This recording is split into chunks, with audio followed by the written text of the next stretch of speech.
Okay.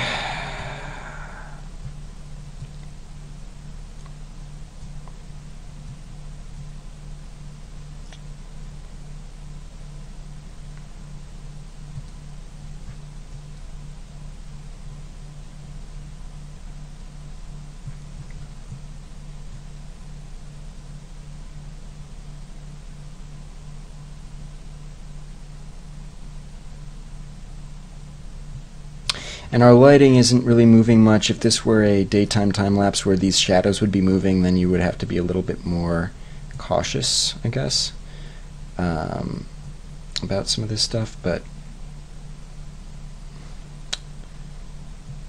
I think what we're doing, it'll be fine.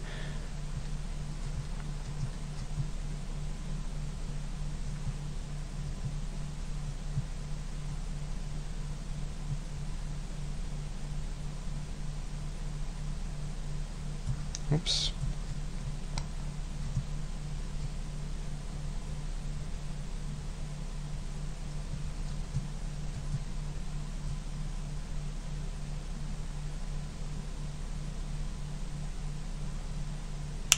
Like I said, pixel perfect is not a necessity here. Just trying to get stuff fairly close.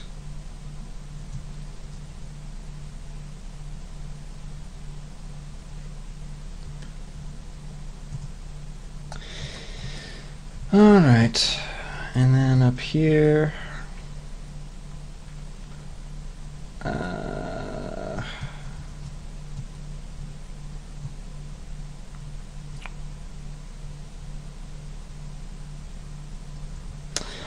and stuff like this is like annoying because it's a fall off, you know what I mean? So might actually want to use, I don't know, we could just paint it in, I guess, and then just sample.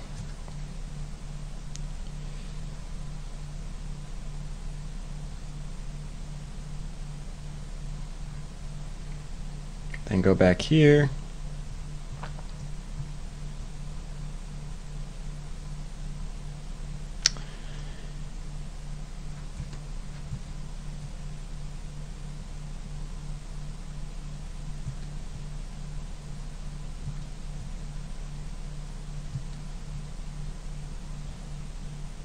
Paint this out. I'm going to continue painting this out so you guys don't have to watch me, but I'm going to just try and paint all of this out, and when I get to the sign maybe I'll come back and show you guys how I'm going to handle it, but I'll be right back.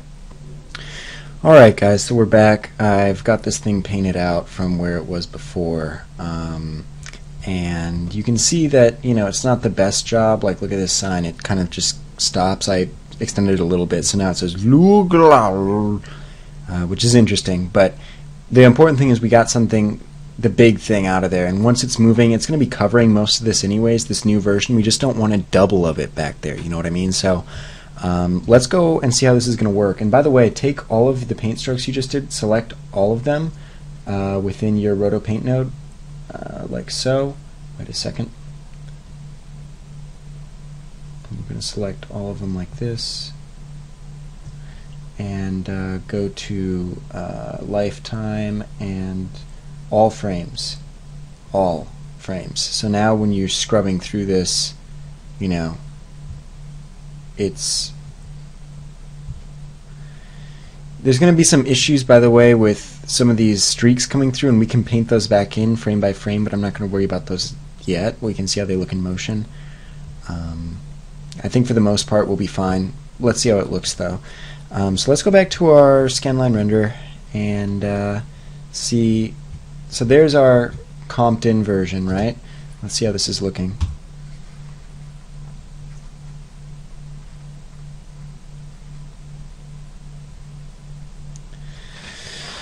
Much better. I can already tell, you know, we're getting a little bit of parallax. We're going to have to move this background a little bit further back, and we'll have to do the same thing for this light post over here as well, so that we can separate it from the background.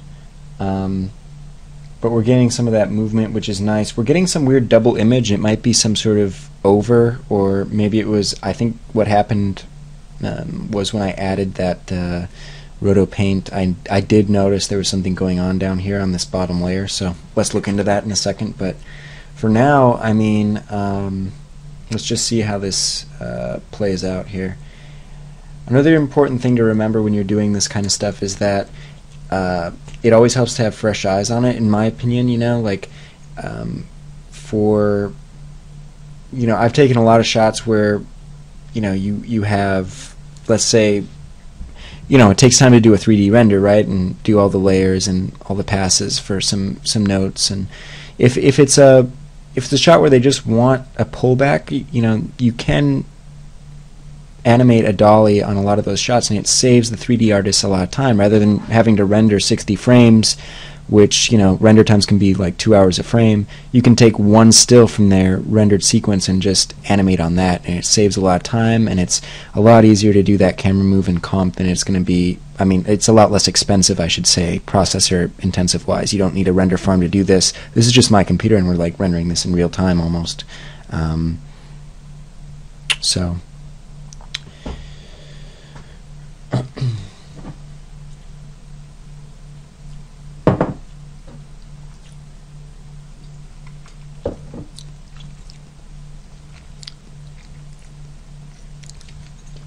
and we don't have to do anything to the shadow, I don't think, because it's actually projecting correctly onto the ground plane. But one thing to note with a lot of this stuff is that, again, it's really hard to gauge these things until you see the whole sequence. And one other thing to note is that this camera move, it might be fine with this parallax. Yeah, see, you're getting that parallax now. Nice. You know, for some things it'll work, and if this was a dolly from horizontally left to right, it would be totally different and a lot harder. Okay, so it's floating a little bit now, so we have to adjust it in 3D space. But now you see what I'm talking about. You're getting a little bit of that. See how this is moving independently of this sign in the background? That's what we want. That's the kind of stuff that's going to sell this. Next step, we should probably be breaking this apart from this tree back here. Once we get this realigned, of course. But I just wanted to at least sim that out for you guys, or render that out, so you guys could see, you know, what was really happening. Okay, so let's go ahead and look into why this isn't totally lining up. And I think we should also move our background a little further back, because now I'm coming back to it with fresh eyes after doing all that paint, and I'm realizing that, honestly, this background should be a little bit further back. We should see a little bit more parallax, and this area should go back as well. So this is the kind of stuff you got to deal with. This is exactly what all this stuff is about. Go into your 3D view, and we can also see that this guy, this floor plane right here, something's happening. And we need to figure out what the hell is going on. So let's double click that. It's maybe if we pre-mult it. There we go. So no, it actually totally vanished. The pre-mult made it vanish. Why is it doing that? That's strange.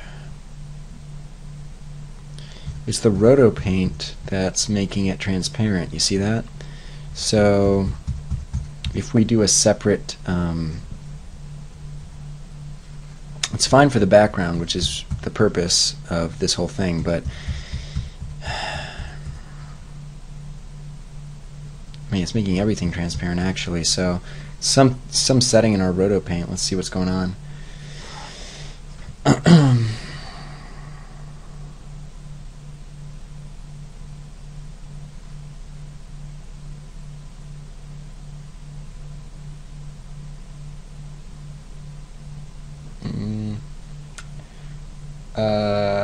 Isn't there some sort of, God, this new NUKE, this new thing we got here, let's see. Let me figure this out. I'm going to pause it for a second again. Sorry. Oh my God. Alright, so it was just because I've, on this area up here with my output, it was RGBA instead of just RGB. Silly me. Okay. So now that that's over and done with, let's take a look about moving this background back a little bit further and see how that affects our comp.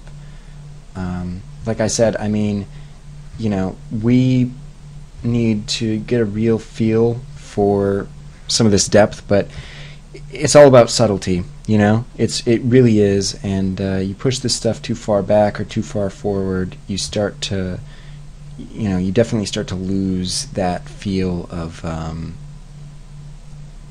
space, and it starts to feel like cartoonish, and it's really hard to gauge like a lot of that stuff, so you just kind of have to go by feel, you know. There's no like mathematical